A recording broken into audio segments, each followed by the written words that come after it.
नमस्कार साथियों। आज हम कंपेयर करेंगे टीसीएस और ग्लोबल एमएनसीज लाइक एसेंचर। दूसरा एग्जांपल इसमें आईबीएम भी है, पर मैं आईबीएम को इस रेस में तीसरे पायदान पे मानता हूँ आज की तारीख में, 2020 से लेके 2023, 24, 25 तक। उसका रीज़न है, वो मैं अभी आपसे डिस्कस करूँगा। तो मैं आपको कहता हूँ कि अगर आपके पास एक ऑफ़र है 5 लाख का टीसीएस से, 4 लाख का एसेंचर से और 6 लाख का आईबीएम से, तो आप किस ऑफर के लिए जाएंगे? तो जब आपके पास ये तीन ऑफर आपके हाथ में आते हैं, तो ये ऑफर आपको लेट से 1 साल के बाद मिले या 2 साल के बाद मिले या 5 साल के बाद मिले, तो सवाल ये आता है कि अगर एसेंचर का ऑफर मेरे पास थोड़ा कम भी है टीसीएस से, नॉर्मली ऐसा नहीं होगा या नॉर्मली ऐसा कम होगा, तो भी मैं क्या करूँ? देखिए, मैं आपको पहले टीसीएस के बारे में थोड़ा बता दूं। मेरा खुद का 2.5 साल का टीसीएस का एक्सपीरियंस है। एसेंचर का भी मेरे पास ऑफर था। मैंने सर्कल्स में, अपने फ्रेंड सर्कल में एसेंचर के वर्किंग एथिक्स को देखा है, वर्किंग कल्चर को देखा है। तो यह क्वेश्चन डिपेंड करेगा अब आपके ऊपर कि आप कैसे काम करते हैं, what is your way of working. अगर आप बात करते हैं कि जी मेरे पास 2 साल के एक्सपीरियंस पे मेरे को टीसीएस का एक ऑफर मिला है और मेरी टेक्नोलॉजी है कोई भी कोडिंग लैंग्वेज, वह जावा हो सकती है, डॉट नेट हो सकती है, पाइथन हो सकती है, पर्ल हो सकती है, सी हो सकती है, सी हैश हो सकती है, डॉट नेट हो सकती है, डेटाबेस टेक्नोलॉजी हो सकती है, एसक्यूएल हो सकती है। इस स्किल के साथ मैं टीसीएस में जाऊँ या एसेंचर में जाऊँ, तो यहाँ पे मेरा पहले दो क्वेश्चन आते हैं। पहला क्वेश्चन ये आता है कि किस क्लाइंट के लिए वो आपको हायर कर रहे हैं। क्वेश्चन ये आता है कि सर, लेट से मेरे पास दोनों में एक ही क्लाइंट है। ऐसा होगा नहीं, पर लेट से आपके पास दोनों में एक ही क्लाइंट है, तो टोटल आपका डिफरेंस आ गया कंपनी के ऊपर। In short, in this case आप टीसीएस के लिए चाहिए। रीजन है, टीसीएस एक एथिकल कंपनी है। पैकेज एसेंचर का 1 लाख कम था और टीसीएस का 1 लाख पैकेज ज़्यादा था। ठीक, अगर दोनों का पैकेज सेम होता और सेम क्लाइंट है, तो भी आप टीसीएस के लिए जाइए। टीसीएस में ऑन साइट अपॉर्चुनिटी ज़्यादा है, प्रोजेक्ट आप आसानी से चेंज कर सकते हैं। अगर आपका एसेंचर का पैकेज ज़्यादा है, इन दैट केस तब आप एसेंचर के लिए जाएंगे। सेकंड केस, आपके दोनों के डिफरेंट क्लाइंट्स हैं, जो कि एक मेजोरिटी ऑफ केस रहेगा। अगर डिफरेंट क्लाइंट्स हैं, तो अब आप यहाँ पे क्लाइंट स्ट्रक्चर और क्लाइंट क्या काम कंपनी से ले रहा है, ये आपको इंटरव्यू के दौरान अपने हायरिंग मैनेजर से या एचआर से पूछना पड़ेगा कि भाई ये जो क्लाइंट है जिसके लिए मुझे हायर किया जा रहा है, ये काम क्या कराता है आप लोगों से। उसने कहा जी खाली सपोर्ट का काम है, खाली मेंटेनेंस का काम है, तो बिल्कुल भी इस प्रोजेक्ट में मत जाइएगा। यह डिसीजन हो गया आपका क्लाइंट और काम के ऊपर। एक और क्राइटेरिया है, लेट से आप दोनों ही क्लाइंट, कोई बाहर के क्लाइंट है, अच्छे क्लाइंट है, बड़ा नाम है, तो आप ये देखिए कि उस क्लाइंट का डोमेन क्या है। लेट से आपके पास बार्कलेस का प्रोजेक्ट है टीसीएस के पास, लेट से किसी बैंकिंग फर्म का और का प्रोजेक्ट है टीसीएस के पास, और आपके पास किसी, लेट से टेलीफोन, टेली इंडस्ट्री का, एयरटेल, रिलायंस का प्रोजेक्ट है एसेंचर के पास, तो क्या होगा? देखिए, यहाँ पे आप कंपनीज कंपेयर नहीं करेंगे, यहाँ पे सबसे पहले आप कंपेयर करेंगे दो सेपरेट ये डोमेन्स हैं, बैंकिंग के टेलीकम्युनिकेशन। अलग अलग व्यूज हैं, अलग अलग थॉट्स हैं। मैं सिंपली शॉर्ट में पुट अप करता हूँ। बैंकिंग एक अच्छा डोमेन है, इसका क्लाइंट बहुत ज़्यादा है। अगर आपको गलती से मौका मिले, जो लोग पहले से बेसिकली टेलीकॉम में हैं, तो बैंकिंग में मूव कर सकते हो तो कर लीजिएगा। अच्छा डोमेन है बैंक का, बहुत बहुत बहुत कस्टमर, बहुत क्लाइंट है। पहले तो डायरेक्ट बैंक्स, फिर फिनसर्व कंपनियाँ यानी फाइनेंस सर्विसेज कंपनियाँ, फिर एटीएम, फिर सर्विसेज, बहुत बहुत ज़्यादा का क्लाइंट है। तो जिसके पास भी ये प्रोजेक्ट डोमेन हमारे पास हुई, हम उसके पास चले गए।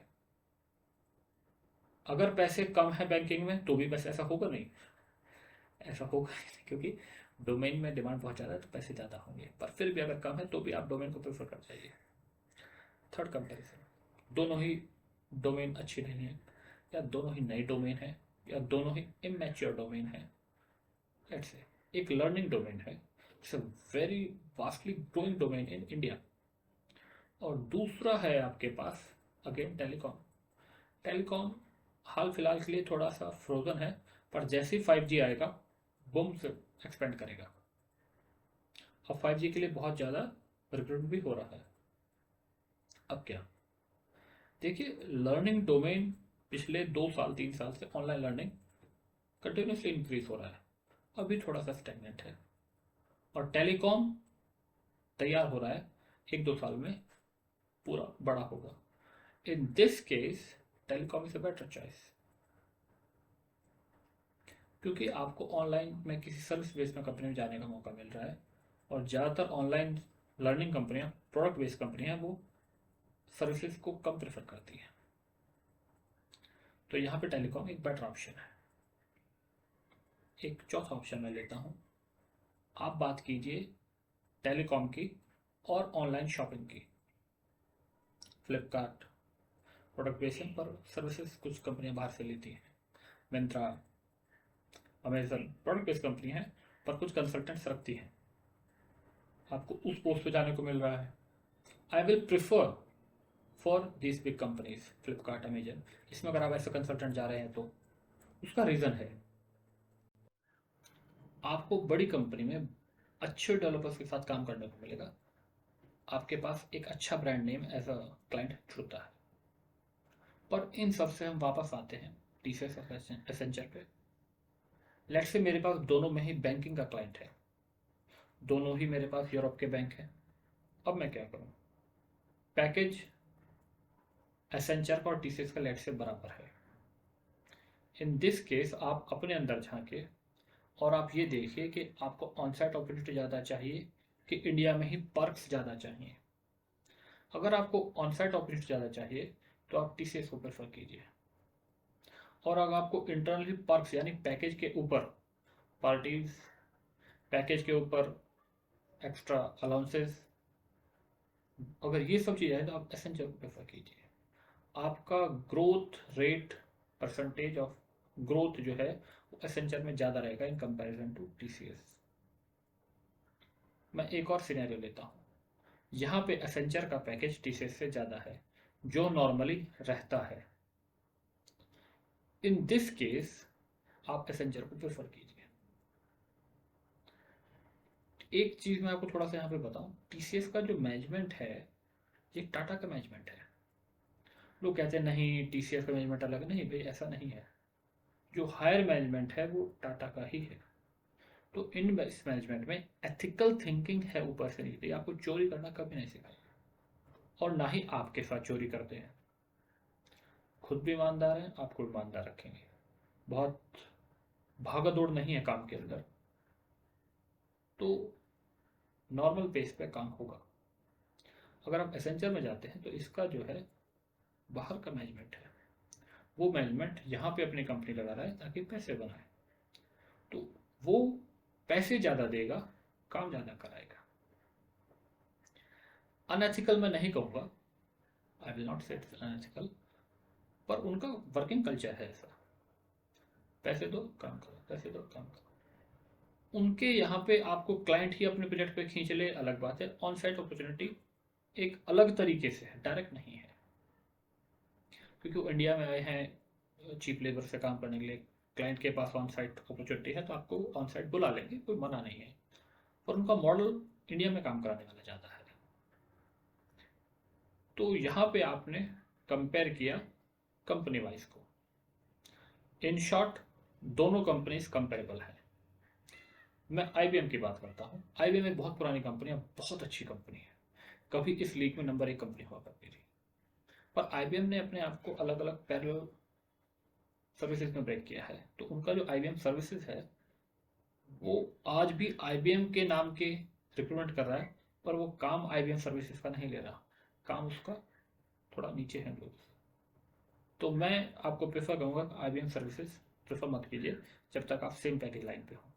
अगर आपका पैकेज लाइन ज़्यादा है then you can prefer IBM services. In short अगर दोबारा बात को मैं कंक्लूड करूँ, जिस भी इन तीनों में से कंपनी का पैकेज ज़्यादा हो आप उस कंपनी के लिए जा सकते हैं।